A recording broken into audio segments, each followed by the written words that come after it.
Hello, what is up mga ma'am, sir, ma'am? Ako po si Ralph C. Frides, ang visual artist from Manila. And today we are going to unbox and review the McFarlane Toys Captain America 1/6 scale statue mga ma'am, sir. So you have the box. Grabe, thank you very much muna kay Bro Depot. Thank you very much Bro Depot for sending this statue for unboxing, review, and customization. Yan mga ma'am, sir. Meron pa siyang mga stand, base, and backdrop. So mamaya ayusin natin yan. Dito ka muna, higa ka muna dyan. Pero yun nga, thank you very much sa ating sponsor. Thank you Bro Depot. Meron silang Facebook page, brodepot.com, and sa Shopee meron silang brodepot.ph. Yan, punta lang kayo dyan. Marami silang mga tinitinda na tingnan natin kung ano yung mga products nila. Yan, yung mga product categories nila sa Shopee. Teka. Yan, so ito yung Shopee page nila, brodepot.ph. Meron silang 365 products. Followers, 9.4k. And 5.0 yung rating nila. Marami silang mga toy lines, Metal Robot, Bandai, DC Multiverse, Figuarts Zero, Good Smile Company, Nendoroid series, Kotobukiya, and many more. 100% authentic from HK in Japan. Friendly customer service, fast shipping, and perfect packing. And then, yung mga product categories nila nandito sa side. New product, McFarlane Toys, Bandai, Good Smile Company. Pre-orders, Max Factory, Kotobukiya, Action Toys, Mega House, Sunrise Pop, Medicom Toy, King Arts, 3-0, Mezco Toys, and Takara Tomy, and SkyTube. Yan. So, punta lang kayo dito sa Shopee page nila. And meron ding Facebook page. Wait lang, tingnan natin. And sa Facebook page naman, bro-depot.com.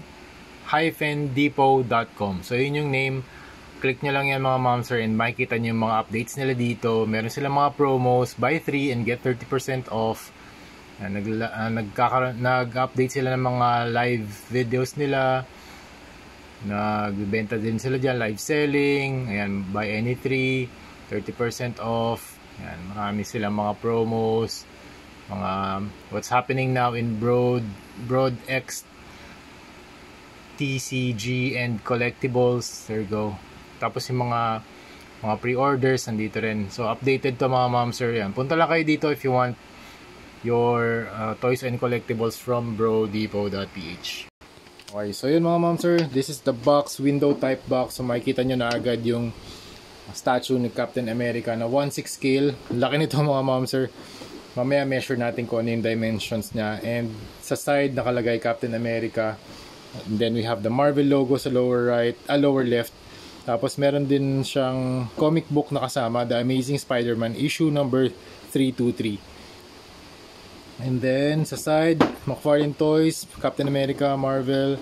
And then ito yung shot of the comic book, yung cover. And then sa ilalim, wala na. Mga copyright details na lang to mga ma'am, sir.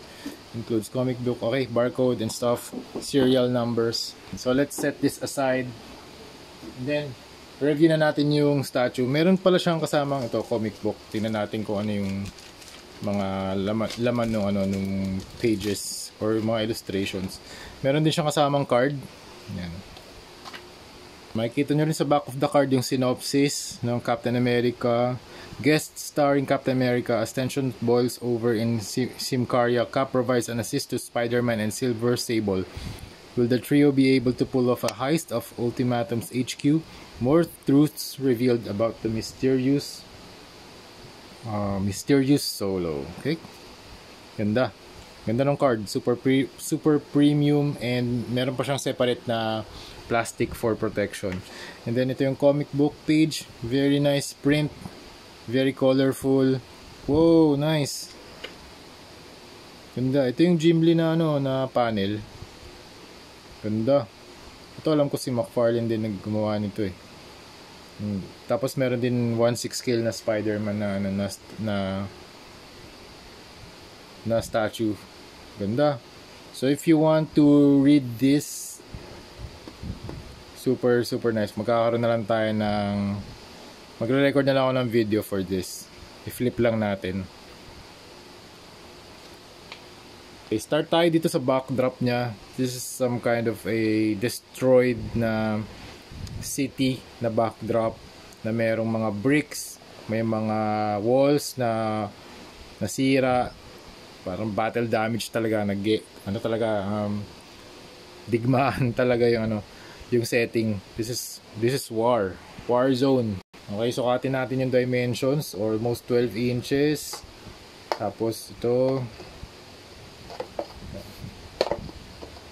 8.5 inches, tapos dito mga 5.5 inches, and then dito naman sa kabila 8.5 inches, tapos dito 5.5. So medyo malaki siya, fit lang dito kay Captain America.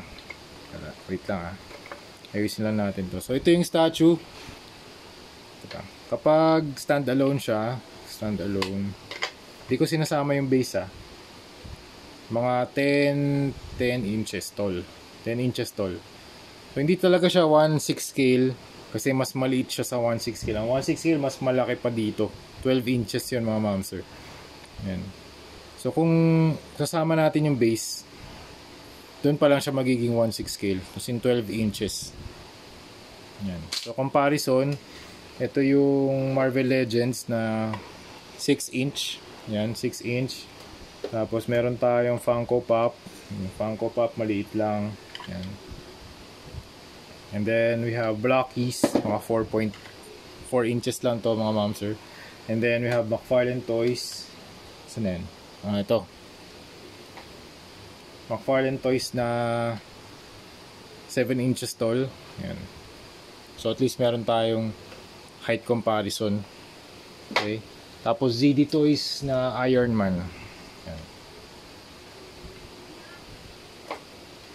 Start tayo dito sa base. Para siyang yung kulay niya, it's a very navy green or military green, parang some sort of a tank. Para siyang destroyed na tank. Tapos ito yung turret ng tank. And then you have the Captain America na text here na embossed. Ganda ng texture. Nakaangat talaga siya dun sa sculpt. You have the red background. Ito parang trapezoid yung shape.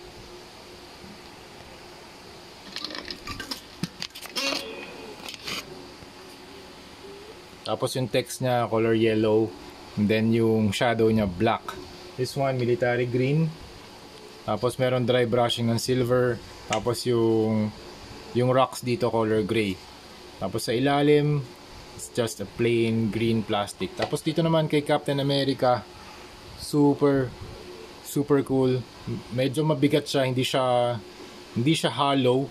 I think solid plastic yung statue. Solid plastic siya, hindi siya hollow piece. Kasi kung hollow piece to medyo magaan. Pero I think this is a very solid statue from McFarlane Toys. Tapos yung details, tayo. So wala siyang articulation, hindi natin nagagalaw yung mga joints niya. So wala siyang joints. Ang pwede niya lang gawin dito, ilagay dito sa base. Okay? Ilagay niya sa base, okay? Something like that. Okay? So seamless naman yung pagkakatayo niya. And kapag nilagay natin siya rito, medyo mas mataas siya. Ng konti dun sa base. Ayan, ganyan. Ayan, parang ganito. Hindi siya yung talagang hindi nako-cover ng base yung tangkad niya. Pero kung tatanggalin natin tong base, ganyan lang, mako-cover naman. Kumbaga sakto lang yung backdrop dun sa figure. Yan, lagay lang natin tong reminder na thank you very much Bro Dipo for this dito sa likod. Okay. So start tayo sa details ng kanyang armor. Ganda ng texture ng scales. Grabe, bro nyo, individually sculpted itong mga scales niya dito sa suit niya. Dito sa top part ng kanyang suit. Dito sa ilalim wala na. Hindi niya na pwedeng i-rotate. Pero look at the star. Very wide yung star sa likod. Very wide yung star. And then dito din sa harap, wide din siya. And also, yung color palette niya, it's a very light blue. Para siyang sky blue. Tapos you have the whites, the reds, and the black na mga lines, yung parang comic book lines. Tapos ang gusto ko rito, yung shield niya, metallic blue, metallic red, white, and metallic red. Tapos yung star, walang weathering. Talagang pristine yung kanyang shield. Tapos meron lang siyang black na strokes dito. Parang sa comic book lines. Yung mga comic book lines yung ginagawa nila sa yung mga feathering lines sa comic book, ina-apply nila dito.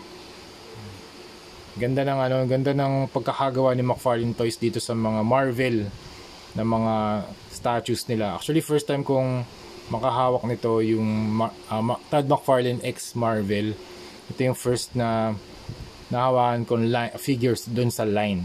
So hopefully in the next few months or weeks, magkaroon tayo ng Spider-Man, Deadpool, Wolverine, Iron Man. Yun. Okay. Yun. Thank you very much, Bro Dipo. So, dito sa mga medyo malaki yung shield niya. Teka, measure natin. Ilan to? Mga 4.5 inches yung diameter na. Tapos meron dito sa ilalim, silver lang siya. Tapos merong mga straps na brown. Parang brick red nga eh. Parang siyang brick red. Tapos yung gloves niya red. May konting weathering. Wash. Nilagyan nila ng black wash. Tapos stripes tong kanyang part ng stomach.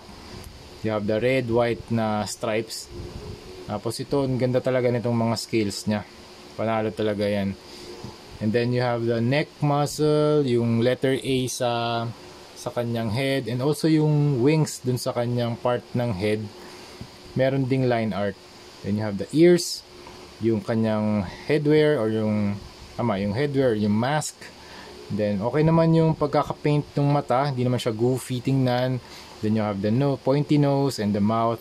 You have the chin muscles, and then you have the ganda ng muscular na system niya, very defined. Also yung suit is very talagang may texture siya compared dito. So pag tiningnan niyo siya, iba't iba yung mga parang iba-ibang cloth yung suot niya. This one scaly, this one parang spandex, this one may iba pang texture. So parang siyang leather gloves. Tapos yung belt niya black na parang leather din, and then ito yung kanyang belt buckle color blue. Tapos ito yung suit niya na overall. Hindi ko alam kung separate ito dun sa inner suit niya. And then you have the comic book lines here, yung mga feathering lines around the crotch, sa legs. Ibig sabihin mas dark yan or merong weathering. Tapos sa likod, ayun lang, sa likod din na nila nilagyan ng ng weathering or ng mga lines. Dito lang sa harap lang. Yun lang pala. Sana yun lang. Hindi na nila nilagyan. Dito lang sa harap. Pati nga sa gilid wala na eh. Bagay, no? Di-display mo naman siya ng pag ganito eh. Diba? Hindi mo naman siya di-display ng patalikod. Pero since 3D siya, dapat meron ding mga comic book lines dito. Kahit konti lang din, diba? Hindi naman lahat eh. Yun, parang ganito lang din. No, oo nga no. Yun lang yung missing dito. Pero overall, kapag din-display nyo siya ng nakaharap naman, na syempre dito naman kayo magfo-focus. So ito na lang yung nilagyan nila. Ayun. Tapos yung boots, very large na cloth ito sa part na to. Tapos ang ganda rin ng feet design or ng boot design. Tapos mag-fit naman to mga pegs na to dito sa sa base. Ganda ng base eh.